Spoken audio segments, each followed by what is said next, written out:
This is going to be a two-part series on how to make a tiered or layered clamshell case.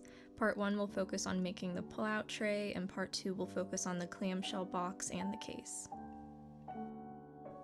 First, I'm going to measure the length and width of the book or object that I want to place on the bottom tray to get the dimensions for the base of this pull-out tray. Then I'm going to add 1 or 2 millimeters to those measurements or dimensions to account for the thickness that the book cloth or covering material will add. And then I'm going to go ahead and cut out the base.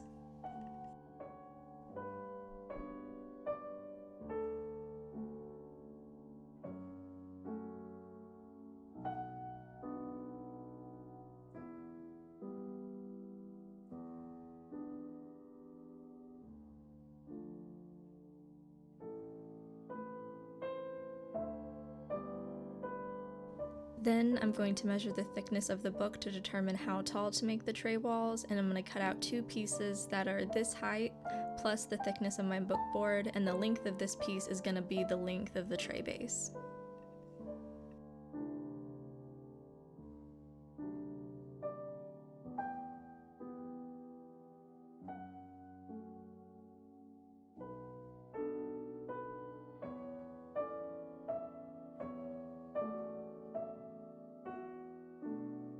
And as I'm cutting things, I like to line up the parts just to make sure everything is the correct measurements.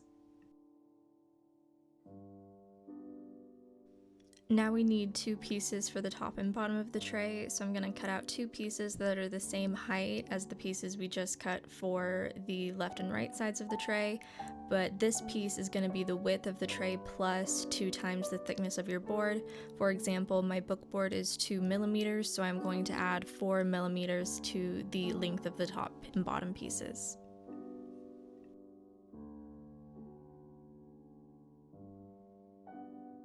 And I'm not always the best at verbally explaining things, so I made this little diagram to try and hopefully make the measurements that you need to take a little more clear.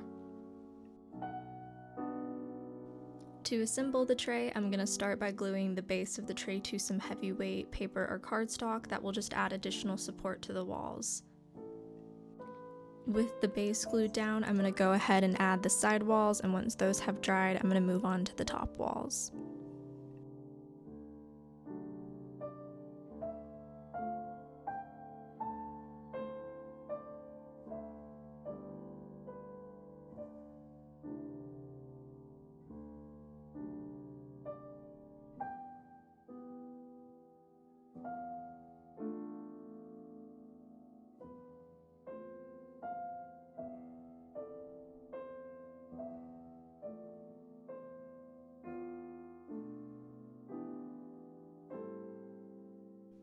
Once the glue has dried, I'm then going to cut off the excess heavy cardstock or paper.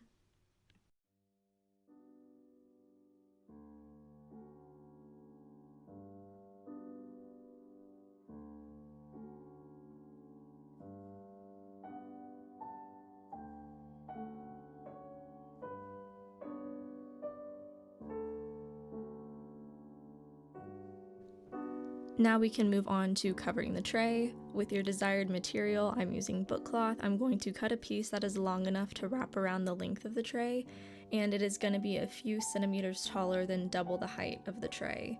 We want a piece a little taller and double the height to give ourselves room to fold over that cloth onto the walls, and in general, it's better to have the bookcloth be a little too long or a little too tall than a little too short, because we can always cut off the spare material, but we can't add material back.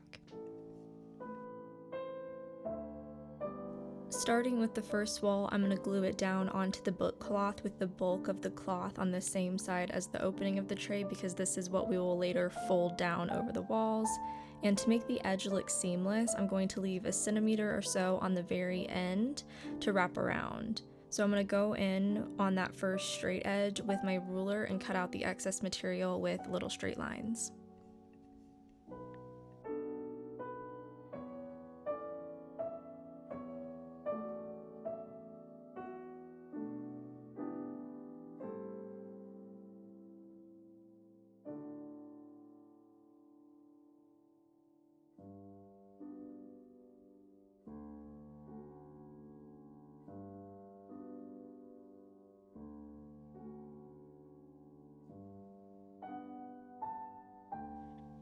Now we can start moving on to the rest of the walls, and as I glue each wall, I'm going to cut the next section of book cloth from the edge of the box to the top and bottom of the cloth using that ruler. Doing this helps make sure the cloth will fold more easily around the box and will also help with covering the walls later on.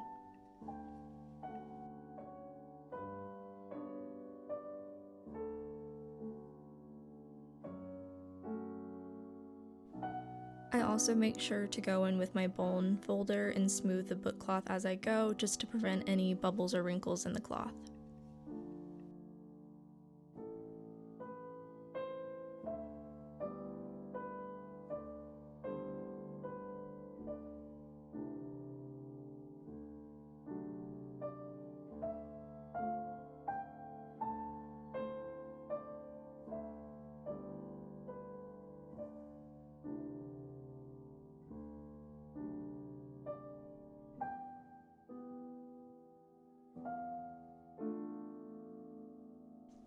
When I get to that last edge, before I glue it down, I'm going to just place it on the excess cloth and see where it ends, just so that I can go in and make sure that it is the correct length to where there is no excess material hanging over.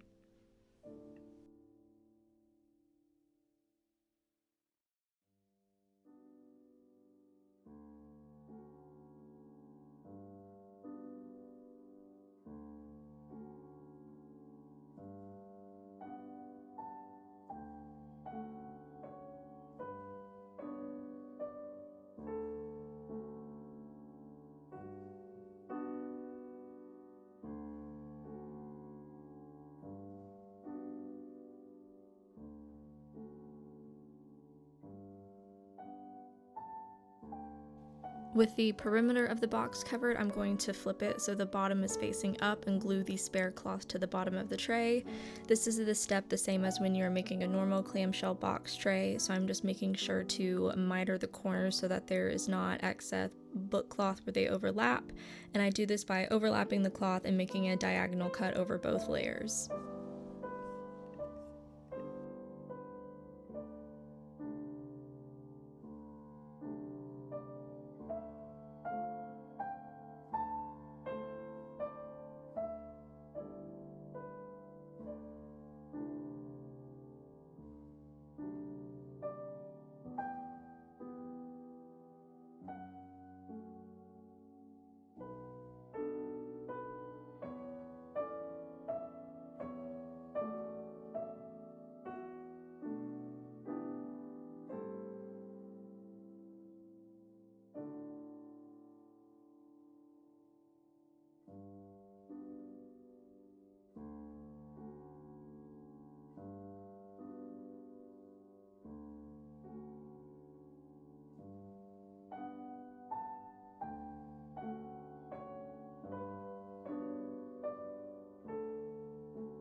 And like we did with the bottom, I'm going to make sure to miter the top corners so that the turn-ins are clean and not too bulky from excess material.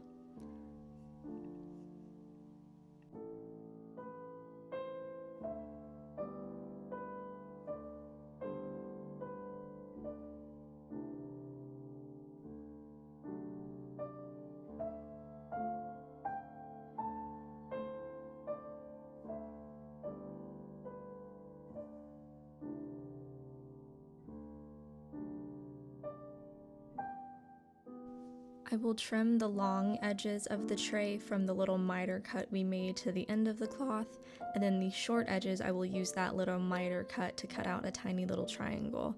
This helps make sure that the bookboard isn't showing on the inside corners when we wrap the walls.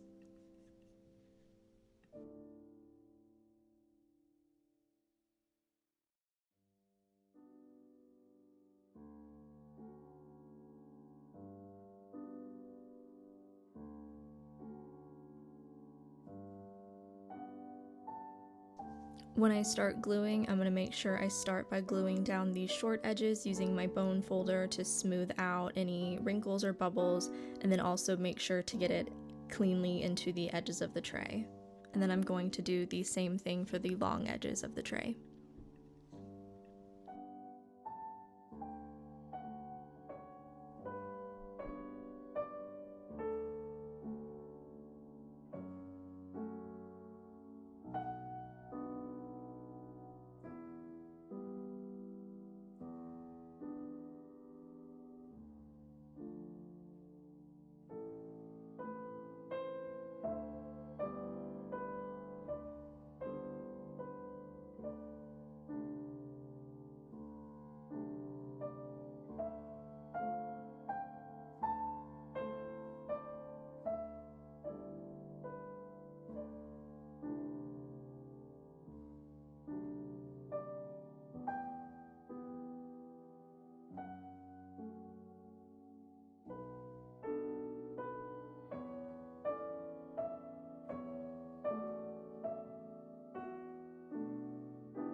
Now we can measure and cut the material for the top and bottom of the tray.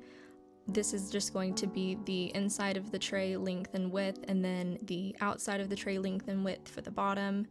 And we're also going to want to cut some ribbon or spare book cloth or something just to make a tab to pull out the tray, and we can also do the same thing to make pulling the box out of the tray more easy.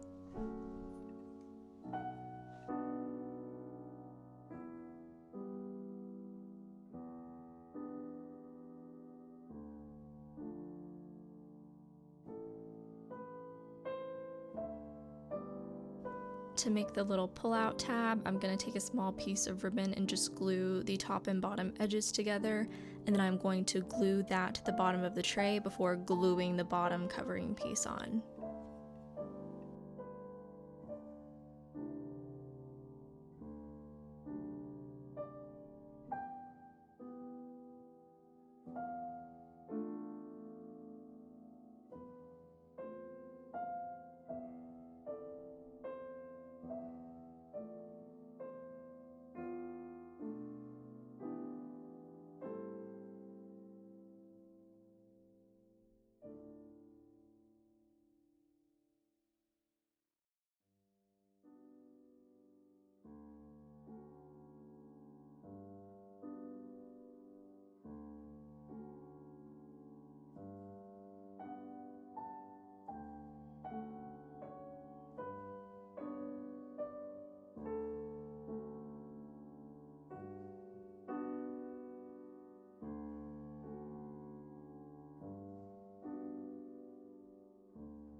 For the ribbon to help lift the book from the tray, I am using a method similar to what Bind Rebindery outlines on her Patreon page, so if you want to learn more about that, I would go and check it out.